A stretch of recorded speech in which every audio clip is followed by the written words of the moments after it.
As you know, Pivot Series Season 2 focuses on the pivot pioneers. This is a focus on women who've got some proverbial skin in the game, especially with respect to their business area. But sometimes there comes such a wave that if you don't ride that wave when it happens, you've missed the whole show. And we were not prepared to miss the show known as Cherie Jones, published, celebrated author from right here in Barbados because of this novel right here, How the One-Armed Sister Sweeps Her House. And it is sweeping over the critics, including Oprah. That's right. 55 most anticipated books for 2021, and I've got mine. Okay, not only that, we've got Cherie Jones. How are you, Cherie? Hi, Janelle. I am fine. How are you doing? Wonderful, and I am so excited to meet and chat with you today. It's a real pleasure to be here. I'm really happy to be here, so thanks for asking me. Oh, absolutely. I was like, we have a chance to what? Let's do that, shall we? So first of all, congratulations on the publishing of the book, but also recently, according to my notes, you've been nominated for the Women's Prize for Fiction. Yeah. Congratulations. Thank you. Thank you. I am absolutely thrilled about that. The book has been longlisted. There are 16 novels longlisted for the Women's Prize for Fiction in the UK. That is a huge deal. I mean, former winners include Chimamanda Ngozi Adichie, Margaret Atwood, Bernadine Evarista. I mean, some names that are on our bookshelves, and now Cherie Jones, also on our book list, and this is phenomenal. It's been the most thrilling ride since this book has been published. So it's just one of those things that's happened in the journey that I'm so grateful for. Well, let's talk about this journey because I don't know how many people know this, but you're a corporate lawyer. So I was really trying to rationalize, okay, well, they have to write something at some point during the day, but a novel? How on earth did you become a novelist? Right. So I've been writing for as long as I can remember. From the time I was able to write, I was writing. And that's just something that stayed with me through my entire life up to this point. When I finished A-levels and decided, and English literature, of course, was one of my subjects at A-level. I don't think I understood that writing was a possibility as a career, as a full-time job after school. And at that point in time, that's kind of where good art students were guided. I was also president of the Debating Society at Queen's College. And, I had my career counseling and figured that that was a good option for me. And so I went into law, but even, I've been a lawyer now for 23 years. And all during that time, I was writing. Writing remained my passion. And I continued to pursue it probably just as hard or harder than my legal career. So yes. But how do you stay inspired to keep on writing when you had not really given thought to, oh, you mean I could write and eat? This is nice. Well, the thing about it was, for me, writing is a compulsion. It's almost like there was no point at which I decided to become a writer. I just am a writer. I write compulsively. There's always a story in my head. So there was never a moment when I kind of decided, okay, I'm going to be a writer now. As far as I was concerned, I was always a writer. And I'll continue to be a writer until I die. Whether I was a published novelist is another story. So it wasn't a matter of remaining inspired. It was a matter of ensuring that I gave my passion that time and that place in my life, quite apart from my day job, quite apart from the other things that I'm involved in. I just made sure that I gave writing the time that it needed. Kind of like how somebody on a fitness journey makes sure that, 30 minutes a day, gotta get in that workout. Exactly. Yeah. Exactly. So you have to get in that writing flex. Yes. So that may be as simple as, going off on my lunch hour, sitting down in the car park at Massey and scribbling in my notebook while I eat a sandwich. I also get up at 3 o'clock several mornings, and I will just continue to write until it's time to go to work. And at some points in my life, it's been longer periods of time. So I'll take my holiday and I'll go to Writers Colony and be totally immersed in writing for 3 or 4 weeks. And then there have been longer periods. I've gone to do a master's in writing and taken a year off work to do that. Okay, now let's stop there. Yes. First of all, a writer's colony. Yes. What does that look like? A writers' colony is essentially a supportive environment for writers. What happens is the colony provides all meals. They will make breakfast, lunch, and dinner for you in a lot of cases, or they will have the items to make certainly breakfast and lunch available, and they'll make dinner. You're allocated usually a bedroom, somewhere to sleep, and a studio in which to write. There's no television, there's no telephone, save in the office. You will get internet, but it kind of, suggests that perhaps you might not want to be on it too much so that you're not too distracted by it. And it's just space and time, uninterrupted time to write. I've been to, for example, the Writers Colony at Dairy Hollow in Arkansas in the US. That's just up in the mountains. So outside it's just, trees, a couple animals, little cottage, and I'm just writing. That's all I do all day. And I've also been to the Vermont Studio Center on Fellowship, and it's a similar environment. And at dinner, you have the option of sharing what you've written with the community there. You get some feedback. It's a very sort of synergistic, very creative, vibrant atmosphere usually. And it's wonderful because everybody there understands the importance of what we're doing and why we're doing it and what we need to do it. So I've usually come back from those experiences very much inspired, very much having been very productive in terms of my output. So yes. Sounds like a completely different underworld, and when you emerge from it, you are a whole new Cherie ready to go. Yeah, it's a bit of a shock. It is a bit of a shock going into it, and then it's a bit of a shock coming out. So my job, my career generally is very, very fast-paced, very busy. Yeah. And the first 2 days of being in any writer's colony for me is almost like decompression.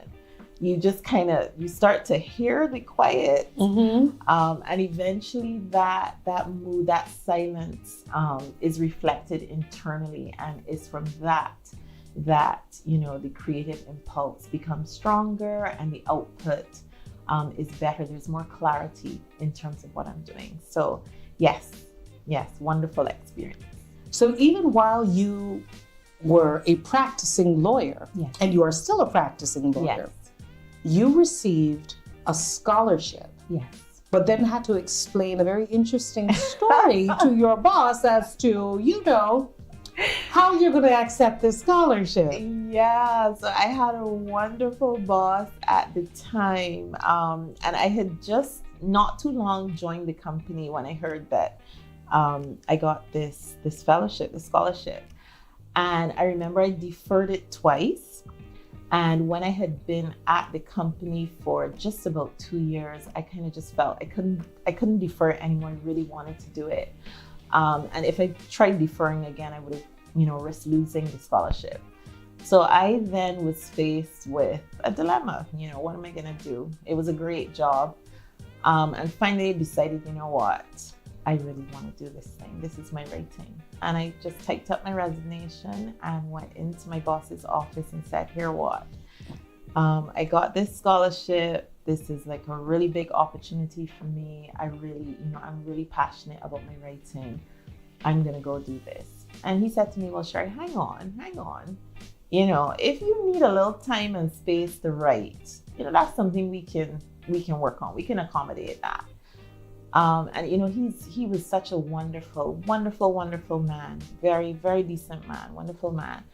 And he pretty much said, if you want to take the time off and go and pursue this thing, you can come back and work during holidays. I can't give you pay because it's not related to what you're doing.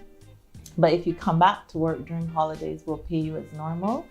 And when you're finished your job, we'll be here. It will be up to you to decide whether you want to continue or not. And I'm always so thankful to him. So that's how I was able to pursue my ME. And I would work back at work at home during holidays, and I completed that with a distinction. And part of it was because of the support that I had from my employer at the time. So I wish more employers would be like that, but that was a real gift to me. So yeah. That I feel settled, and I wasn't even doing it. I felt calm all of a sudden, knowing that I have this backative as younger people tend to say. Wonderful employer at the time. So that's how that happened for me. I didn't have to resign. They offered me leave without pay for the year, and I went ahead and did my master's. Yeah.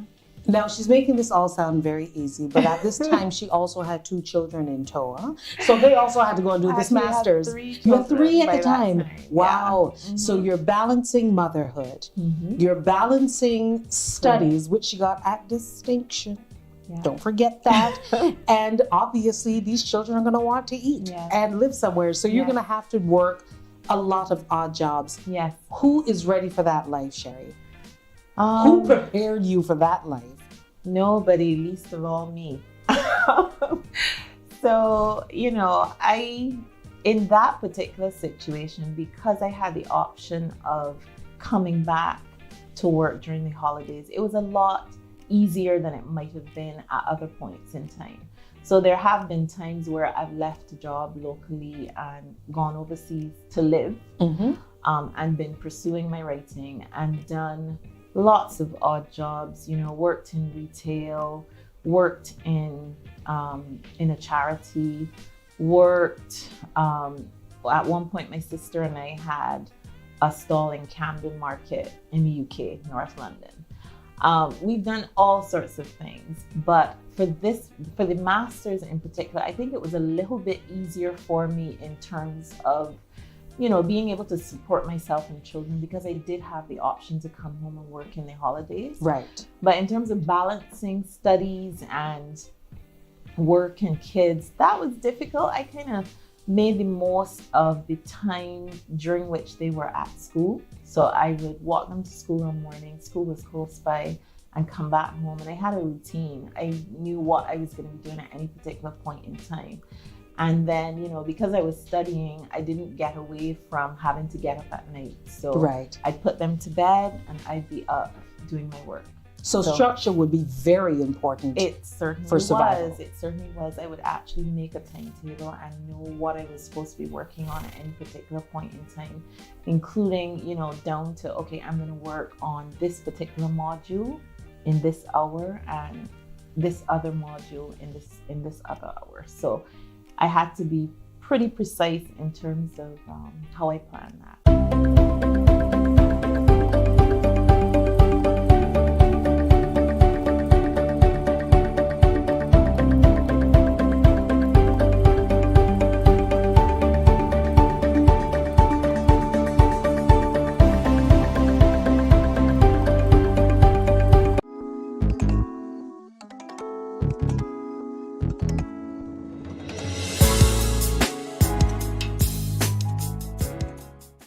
Now, Cherie, what you've described so far almost sounds surreal for the average person. But then again, you didn't do the average thing. Mm-hmm. But there came a point at which you told yourself, it is time to pivot and move this thing into the next gear. Mm-hmm. Tell me what that conversation sounded like in your head. Yeah, so I think when I decided that I was going to pursue publishing was probably about the time that I entered Cave Hill. So to tell you what type of journey this has been for me, this is a journey 20-something years in the making as it relates to publishing. And there were some successes along the way, but perhaps not of this magnitude, not at this level. So I remember going into UE, Faculty of Law at Cave Hill, and joining the Creative Writing Society. And, you know, that just opened a whole world for me. Suddenly I was aware that there were people who wrote for a living. There were other people locally who were interested in developing their craft, and perhaps finding an international audience for it. And I think once that sort of came into my awareness, it became something that I wanted.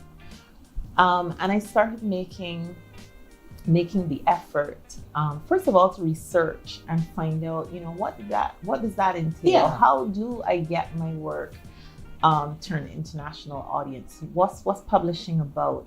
And it was also about focusing on developing my craft as much as I could. So I think that's when I would have first decided, okay, publication is something that I definitely want to pursue at that level. Now there were a few victories along the way. I entered competitions. I had stuff published locally in the Advocate newspaper. I think the editor was Judy Sandiford, or Sanford at the time. And she would take my stories and give me $50.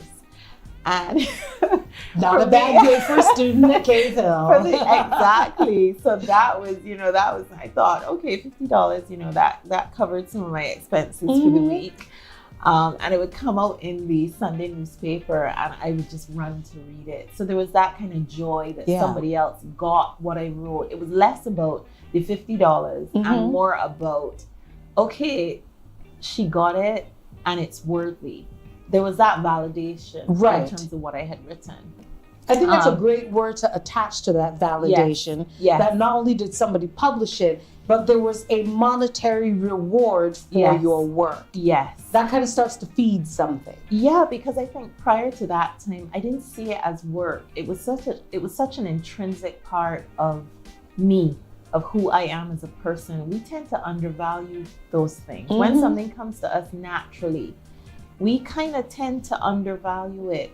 You almost feel guilty charging someone for it. Because it's a passion. It's something I enjoy. I poured a glass of water. Yeah, no, darling, you're a bartender. But I had to learn that is really probably the contribution that you're meant to make to the world. And that's the way it comes naturally. But you should be remunerated for it.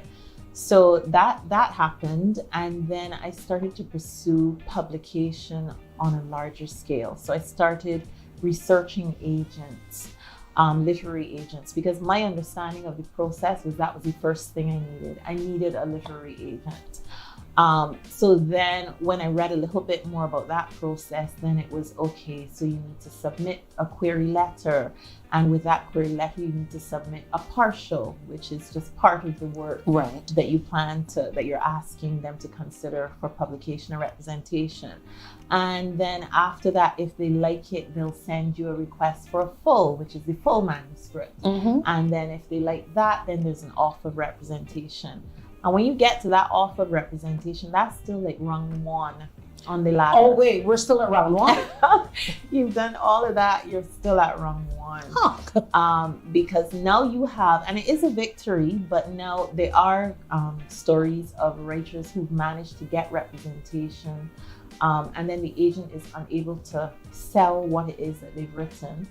And sometimes the agency relationship comes to an end because they're not able to represent you in getting published. Right. So, I researched all of that, and there was quite a lot of trial and error. I can think of one story where I went through the process, I did the research, and I queried an agent. And one of the things that you always read about is that it takes so many queries before somebody will respond to your partial and say, yes, I want to see the full. Okay. And, there were all these stories about these famous, wonderful writers who could paper like entire walls with the rejection slips that they got from agents who weren't interested. So for this particular manuscript I'm thinking about of short stories, I queried 3 agents, and I thought, well, let me get a leg up on this process. Manuscript isn't done, but let me start querying, because people say that this takes years. By the time I get to 500 rejections, I'll have finished we'll be for good. sure. Yes. One of the first 3 agents I queried asked me for a full. A full. manuscript. So I sent the query letter with the partial, which was a couple of stories. And she said to me, I'd like to see the full manuscript. And I just went into full-scale panic. I'm panicked for you. Because of course, at that point, I did not have a full manuscript that was ready. So a couple things happened as a result of that. First of all, I got a real serious case of writer's block. All thoughts of actually trying to finish the manuscript in order to be able to send something to her in a reasonable time frame went through the window. I couldn't write. I spent most of my time trying to research whether this agent was legitimate or not. So I went, I joined websites and sort of looked at what deals she had done, because it was like disbelief. It's the same thing. Where are the other 497 rejections? Yes, it was exactly that. And I had to learn that lesson the hard way. So having done that, that agent eventually, I think she just came to the conclusion, this one is not serious. She's not ready. And, these people, as agents say, they don't make sport about their business. Business is business. So in one line, what was the first lesson that you can give to any aspiring writer who wants to be published? Be ready. Be ready. And be ready means make sure that your work is the absolute best that you can make it at the time that you start that process of figuring out how you take it to the world. Don't send it when you have something partially ready, you're not finished, you haven't had a couple people read it over, people you trust and who can give you valuable feedback in terms of your crafting of that story. Make sure you've gone through all of that prior to querying for an agent. So that relationship didn't go anywhere, and it was just about 16, 17 years until I queried. I'm sorry. I did say 16, a whole teenager later. Yes. That's when you started the process to query again. No, I would have been, So in the intervening period, I would have been submitting to magazines, I would have been entering competitions, and I would have had some successes. And there would have been, I think, 2 manuscripts in the intervening period that I would have queried and gotten no bites. Right. So entire manuscripts that I felt I had worked on, I had polished over time, they were the best that I could make them. Nobody's interested. Nothing. And that could be for a number of reasons. So for example, I specialized in short stories for most of my career. I considered myself first and foremost a short story writer. So these manuscripts tended to be collections of short stories. So even when I did my master's, for example, part of my thesis was a short story collection. It did well academically. I won a prize for it. There was all this great stuff. But the truth is that publishers tend not to particularly want to publish short stories from newcomers. And that is because short stories tended traditionally not to do as well as novels. Got you. So even things like that, even decisions like that, if I'm primarily a short story writer, well, what outlets are best for me? So at that point in time, I figured, okay, competitions and magazines are my best bet for short stories. For the collection, yes, I would try to see how possible it is to have a collection published, but no bites. No bites. No bites. And continue to enter competitions and so on. And then I started working on this novel, which started off in my head as a short story and grew over time.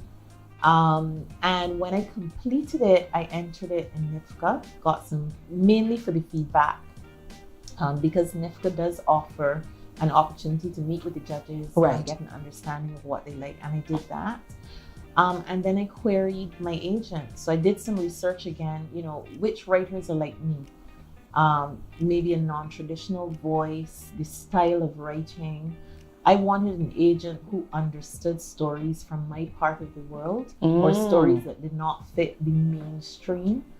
I wanted somebody who appreciated my style of writing in terms of, for example, one of the things I would say characterizes my style is an economy with language. I tend to like to speak as much by what I don't say as by what I've actually written on the page.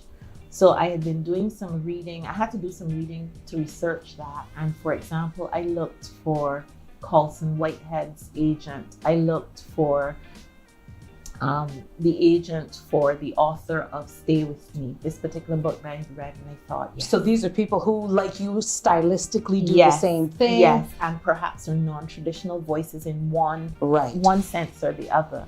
Having done that, I then researched who their agents were. And I said, right, that's who I'm going to ask.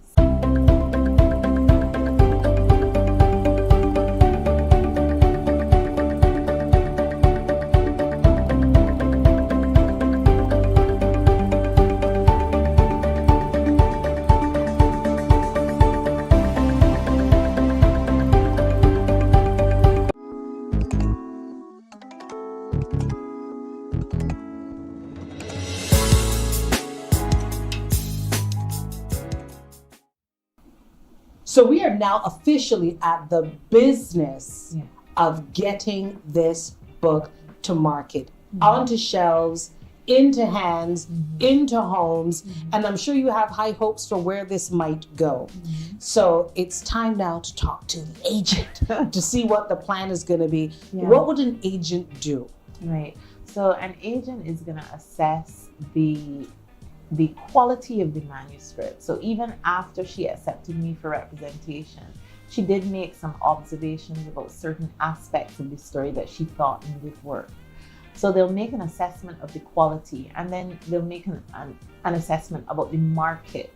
So she then is thinking, who is the best publisher to bring this story into the world? Who's going to understand Cherie's viewpoint, her voice? Who's going to understand who would be interested in buying that novel and be able to pitch and present to that market? And that's exactly what she did. So I would have made the changes to the manuscript that she requested. And then she actually sent out on submission to a number of publishing houses. And she did that, I'll never forget. She did that, I think, on a Thursday. And by the following Monday, she called me at work and asked me if I was sitting down. And said, famous first words to anything dramatic, you're sitting down. Yeah, she's like, are you sitting down? And I said, yes. She said, but no, are you really? And I said, well, yes, I'm sitting down. She said, well, these are the offers that I have. And, I have this particular offer and it's a preempt, which means that there's no more discussion with anybody else. So once you have a preemptive offer and you're minded to take that, that's it. You don't entertain any other submissions from any other publishers. And then she also guides through that process, because she's saying, well, one of the things she said to me that Monday was, okay, we have an offer from X publisher, which is higher than the offer that we have from publisher Y. But I think in terms of your voice and in terms of the market and their plans for this novel, because the publishers do submit, in some cases, a letter saying, this is how we're going to take this to market. This is how we see this working for us. She felt that publisher Y, although their offer was smaller, it was better for the book and better for me, and that it would probably have more mileage in the long run. And so we went with the slightly smaller offer, but we felt that was a better bet for us. Right. So an agent really guides you through that process from that point on. I think it's important to note also that the agent has those relationships. So the agent knows which editors at which publishing house will be interested in work of this type. I think a mistake that some writers might make is thinking that they can get a foot in the door at one of the big legacy publishers just on their own merit. No, they won't talk to you. They just don't generally. So you need a literary agent to get in the door if you're looking at legacy publishing, and then you need an agent who understands your work and understands where you want this manuscript to go, shares that vision, and is able to guide you through the process. So illustrate for Pivot what that decision ultimately meant for the book. How did we see the manifestation of that decision? I think, for example, in terms of the marketing, so for Tinder Press, who would be my publisher in the UK, for example, they had a very, very specific marketing plan for this book, marketing and promotional plan.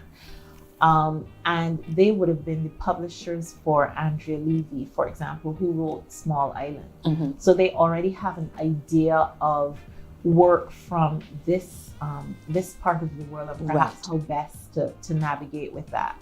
But I would say, some of the ways that played out would be, for example, in terms of their choice of outlets. So, for example, they would have targeted Waterstones, and with a specific pitch. So they would have been able to say, they've been promoting the book as, part Marlon James, part Zadie Smith. Mm-hmm. And being able to promote it in a way that people who may not necessarily be familiar with this part of the world could understand and appreciate. So it was, you've always wanted to visit Barbados, the picture perfect paradise. Here is some of the other side of it. That's Mm-hmm. part of what they would have done. But they would have done things like they started small and approached a lot of bookstagram, what we call bookstagrammers. So these would That's be bookstagrammers. That's the thing. Bookstagrammers. Book reviewers on Instagram. Yeah. And had them review the book, had the buzz start to build, and then try to get into larger outlets. So then we would have managed to get, for example, a review in the Sunday Times, the Irish Times, because there was already that buzz, there was that build. So you're in the spaces that they want you to be in. Yes. Okay. And that was very deliberate and very targeted, but they had to approach it in a certain way. Mm-hmm. Because I'm not sure if they just went to the Sunday Times and said, okay, look, here's a this book. novel. Yeah. Have a look. But they were able to build on that, both in terms of how they presented the book and being able to say, well, look, this is the buzz that we've gotten back so far about this book. You might want to have a look at this. Well, let's talk about some of the incredible spaces you ended up in. Yes.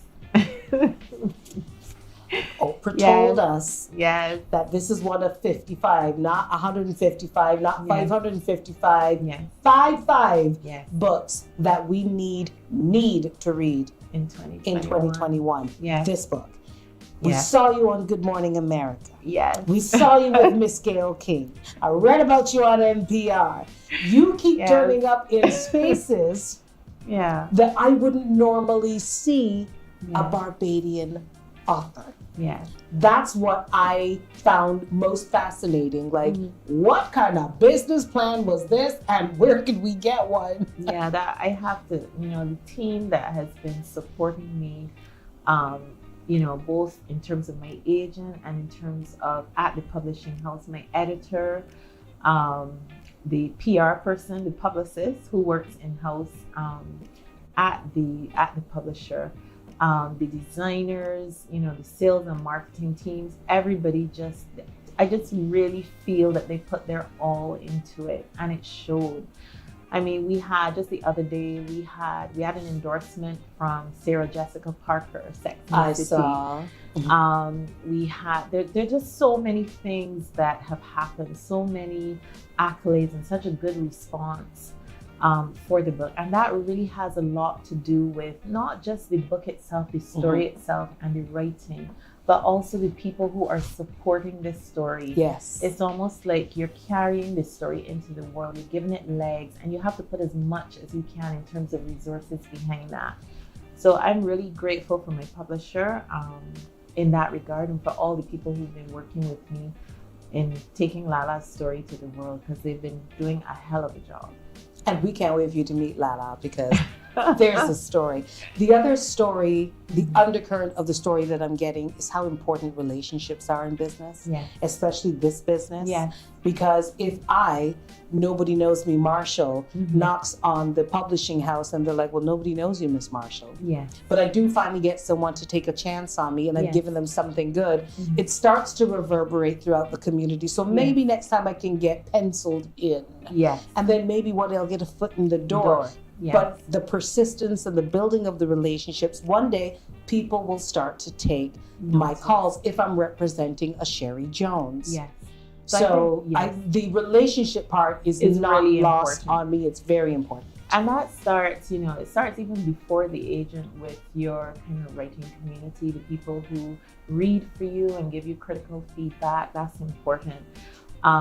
But in terms of the agent, I think that relationship is critically important if you want to get any further, So it was so important to both my agent and to me that, after she agreed to represent me, I flew up to meet her.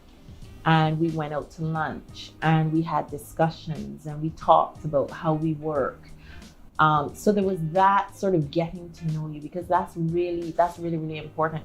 And, I think she knows me quite well now, so that even in some areas where I might not be. So, in terms of if she wants to see a manuscript, for example, by X time. Yeah. She knows how to talk to me. Right, she knows how to right. pop up and kind of say, yeah, Cherie, I'm still over here. I'm waiting for story number 2. We done that yet, Yeah. So that relationship is very important. But then also she knows which editors within the publishing house to approach. Yeah. There's so many editors, so many different imprints. Is this, a Hatchet, for example, is huge, but they have various imprints that do different things. So there's one for romance writing. There's another for literary fiction. It just depends on what the novel is about and which market would probably appreciate it most. So I think, yes, relationships are really important. And I really feel lucky to have a team that really, I think we gelled and they really identified with the story in some ways and were willing to put all of their energy and effort behind it. And that really paid off. Cherie Jones, you've been absolutely amazing. Thank you so very much for taking time to sit with us here on the Pivot series. And by the time this airs, the book should be available in Barbados as well. But right now, you can still get it on Amazon. It's available at Barnes & Noble's, Indigo, all of your favorite outlets. You're there anyway. Depository. Add to cart, people. Add to cart, and make sure that Cherie Jones becomes a part of your reading tapestry and a part of our local bookshelves, indeed. And until the next episode of The Pivot Pioneers, I'm Gaynell Marshall.